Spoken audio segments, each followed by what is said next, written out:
간병, 육아 등 돌봄 문제로 많은 국민들께서 고통받고 있습니다. 돌봄 수요가 급증하고 있지만 돌봄 노동의 가치는 저평가되어 있고 돌봄 노동자의 처우는 너무나 열악합니다. 요양보호사 등 관련 자격을 보유한 사람조차 돌봄 일자리, 일거리를 꺼리고 있습니다. 우리 사회가 건강한 공동체로 계속 발전해 나가기 위해서는 지속 가능한 돌봄 서비스 공급 체계를 반드시 만들어야 합니다. 그리고 그 시작은 돌봄 노동이 좋은 일자리가 될 수 있도록 만드는 데에서 출발합니다. 이에 국제 돌봄의 날을 맞아 노동시민사회단체와 함께 마련한 돌봄 노동자 권리보장법을 오늘 기자회견을 통해서 발표하고자 합니다. 탈산업적인 생산체제, 신자유주의의 사조하에서 남성 주 생계부양자 모델은 이제 명을 다하고 2인 소득자 모델이 그 자리를 대신했습니다. 남성도 여성도 아빠도 엄마도 아들도 며느리도 모두 하루 일정 시간을 노동 현장에서 보내야 하는 것이 선택이 아닌 당위가 되었습니다. 가족은 이제 자녀를 양육하고 부모의 일상을 돌보는 전담 주체로서의 한계를 명확히 하고 있습니다. 부모를 대신해 아이를 돌보고 배우자와 자녀를 대신해 노부모를 돌보며 장애인의 일상을 지원하는 모든 현장에 돌봄 노동자가 있습니다. 현대 가족이 스스로의 가족원을 돌보지 못해 생겨난 수많은 돌봄의 공백들을 돌봄 노동자가 채워왔습니다. 그러나 돌봄 노동은 재생산 노동이라는 이유에서 노동의 사회적 가치를 온전히 인정받지 못했습니다. 누구든 할 수 있는 일이고 언제든 대신할 사람을 구할 수 있다는 돌봄 노동을 향한 왜곡된 시선으로 돌봄 노동의 가치는 저평가되고 돌봄 노동자의 처우는 취약했습니다. 근로시간은 안정적으로 보장되지 못하고 돌봄 노동자의 생사 여탈권은 서비스 이용자의 손에 쥐어졌습니다. 요양보호사의 임금은 노인 장기 요양 수가에 반영된 인건비조차 따르지 못합니다. OECD 회원국의 경우에 돌봄 노동자의 평균 임금은 최저임금의 150%인 반면 한국의 돌봄 노동자는 최저임금이 곧 최고임금인 것이 현실입니다. 무엇보다 민간에 맡겨진 돌봄 서비스의 공급은 돌봄 노동자의 근로조건을 더욱 취약하게 합니다. 낮은 임금의 불안정한 일자리, 노동의 가치를 온전히 평가받지 못하는 돌봄 일자리는 젊은 층, 남성이 입직하지 않는 질 낮은 일자리가 되었습니다. 돌봄 노동자의 다수는 50대 이상의 고령자이고 85%가 여성입니다. 요양보호사 자격증 소지자 200만 명 중 오직 50만 명만이 돌봄의 현장을 지키고 있습니다. 그런데 이 모든 돌봄 노동의 열악한 근로 조건이 이 모든 현장의 핵심적인 원인이 되고 있습니다. 정부가 추진해온 돌봄의 사회화는 계약을 빌미로 돌봄 노동자를 합법적으로 착취함으로써 가능했습니다. 돌봄의 공백을 돌봄 노동자의 착취를 통해 대응해온 부정의한 시간은 이제 종료되어야 합니다. 돌봄의 노동에 대한 가치가 제대로 인정받고 돌봄 노동자의 권리에 대한 보호가 정부나 사회의 호의에 기댄 것이 아닌 기본적 권리로서 법에 의해 보장되어야 합니다. 이를 위해 22대 국회는 돌봄 노동자의 권리 보장과 처우 개선 등에 관한 법률이 제정될 수 있도록 노력할 것을 촉구합니다. 다들 아시다시피 돌봄은 인간이 태어나서 생존하며 생을 마감할 때까지 지속적으로 존엄성을 유지하기 위한 필수 요소입니다. 더구나 현대 사회는 매우 빠르게 변화하고 있으며 특히 한국 사회는 저출생, 초고령화, 가족사회의 변화 등 어느 때보다 돌봄의 수요와 중요성이 크게 부각되고 있는 상황입니다. 따라서 돌봄을 개인이나 가족의 책임으로 돌리는 것이 아니라 사회적, 공적 책임과 권리로 자리매김하여야 비로소 인간이 인간답게 살아갈 수 있는 것입니다. 이것이 사회와 국가가 존재하는 중요한 이유 중 하나일 것입니다. 그러나 한국의 돌봄 현실은 어떠합니까? 최근 돌봄 노동자 최저임금 차등 적용, 공적 돌봄기관인 서울시 사회서비스원 해산, 논란을 빚고 있는 서울시의 외국인 가사관리사 시범사업 등 사례만 보더라도 돌봄의 가치 하락과 공공성을 파괴하는 일이 아무렇지도 않게 벌어지고 있습니다. 누구보다 그 노동의 가치를 존중받고 처우가 보장되어야 할 돌봄 노동자들이 저임금과 불안한 고용 환경, 법적 무권리에 허덕이고 있습니다. 많은 여성들이 공짜 노동과 불평등한 성 역할에 고통받고 있습니다. 이런 사회에서는 돌봄의 가치가 제대로 평가받을 수 없으며 결국 모든 사람들이 불행해질 수밖에 없습니다. 이런 측면에서 이번에 발의되는 돌봄 노동자 권리 보장 및 처우 개선 등에 관한 법률은 매우 의미가 있다고 생각합니다. 이 법안의 통과로 돌봄에 대한 국가 책임 강화, 돌봄 노동의 가치 인정과 돌봄 노동자의 지위, 권리 보장, 처우 개선이 이루어질 수 있기를 기대합니다. 그리고 이에 머물 것이 아니라 돌봄 정책의 기본 원칙과 방향을 정하고 돌봄의 공공성 강화와 보편적 권리로 확대하기 위한 돌봄 기본법 제정까지 나아갈 수 있도록 민주노총은 그 책임과 역할을 다해 나갈 것입니다. 현재 한국 사회가 직면한 가장 심각한 문제는 인구 구조의 변화입니다. 세계 최대 출생률과 최고로 빠른 고령화로 인해 일할 사람이 줄어들고 있습니다. 그에 따라 아동, 노인, 장애인, 산모, 환자 등 돌봄이 필요한 인구는 증가하고 있습니다. 여성의 경제활동이 활발해짐에 따라 가사 서비스에 대한 요구도 높아지고 있습니다. 하지만 우리 사회의 돌봄은 지속 가능하지 않습니다.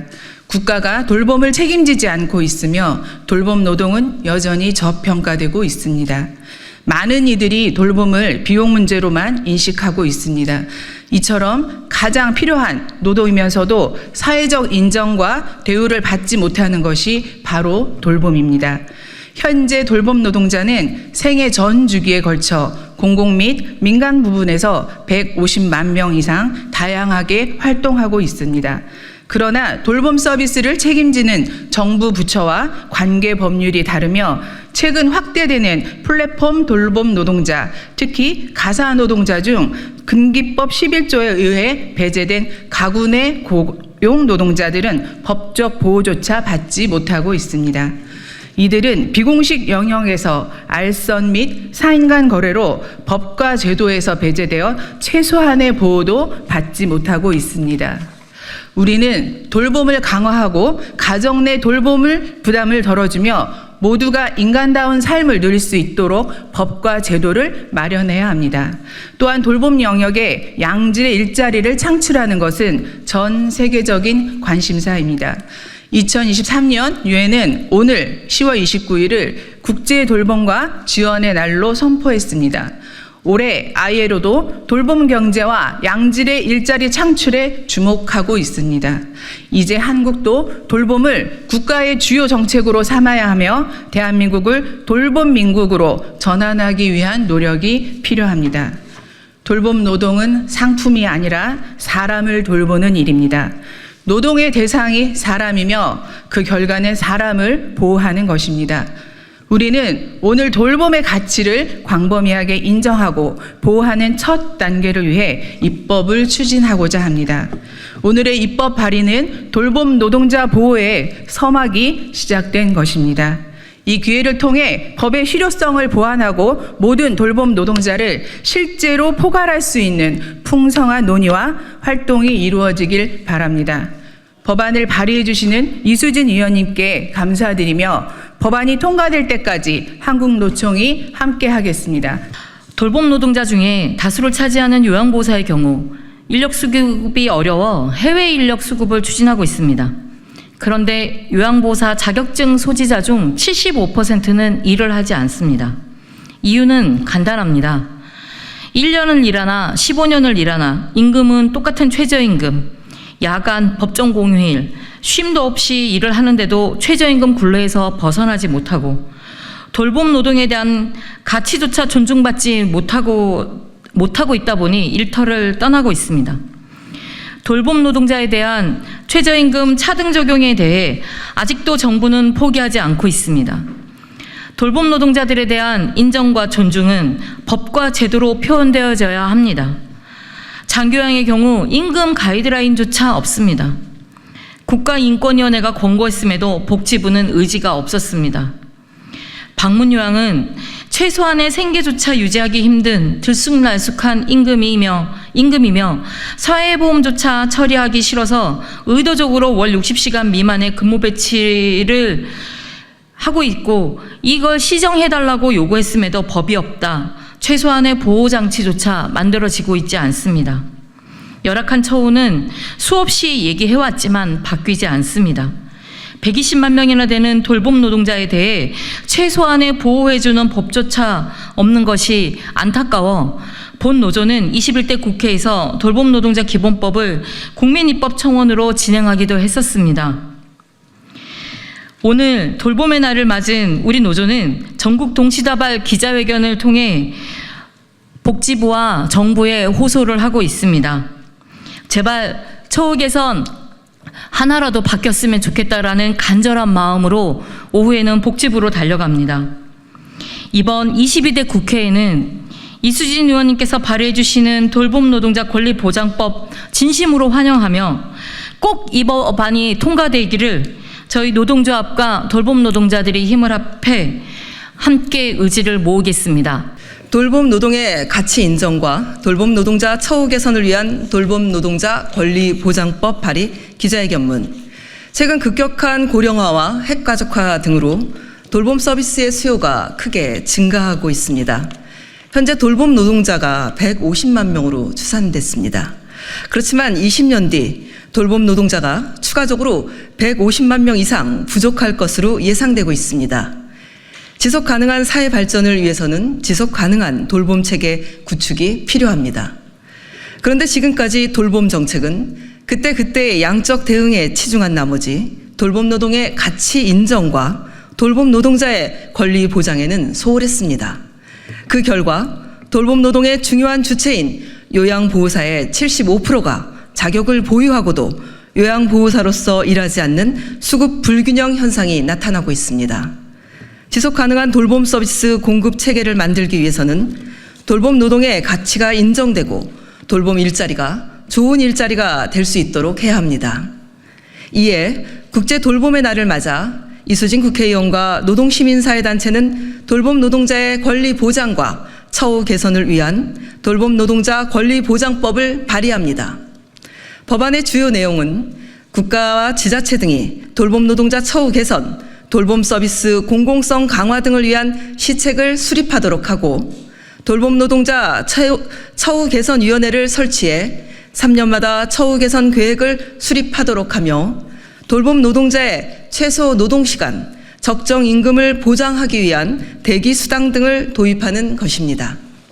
지금 우리나라는 간병살인, 간병파산, 간병지옥이라는 말이 나올 정도로 간병 문제로 많은 국민들께서 큰 고통을 겪고 있고, 육아와 가사는 여전히 여성의 무급 돌봄 노동의 영역으로 치부되어 경력 단절 여성 양상과 초저 출생 현상의 원인이 되고 있습니다. 더 특별하게, 더 충분하게 챙겨야 할 장애인 등 사회적 약자에 대한 돌봄 서비스는 오히려 턱없이 부족하기만 합니다. 이번 법안이 반드시 통과되어 돌봄에 대한 국가 책임이 강화되고 돌봄 노동의 가치가 인정되며 돌봄 노동의 지위 향상, 권리 보장, 처우 개선이 꼭 이루어지길 기대합니다. 지속 가능한 사회 발전을 위한 돌봄 서비스 공급 체계가 만들어질 수 있길 바랍니다. 우리는 돌봄 노동자 권리 보장법의 조속한 입법을 위해 공동의 노력을 다할 것입니다. 아울러 돌봄의 공공성과 보편성 등 우리나라 돌봄 정책의 기본 원칙과 방향을 정하는 돌봄 기본법을 추가적으로 발의해 제정에 나설 것입니다. 돌봄 서비스와 돌봄 노동이 우리 사회에 건강하게 자리매김할 수 있도록 국민 여러분의 많은 관심과 지지를 부탁드립니다.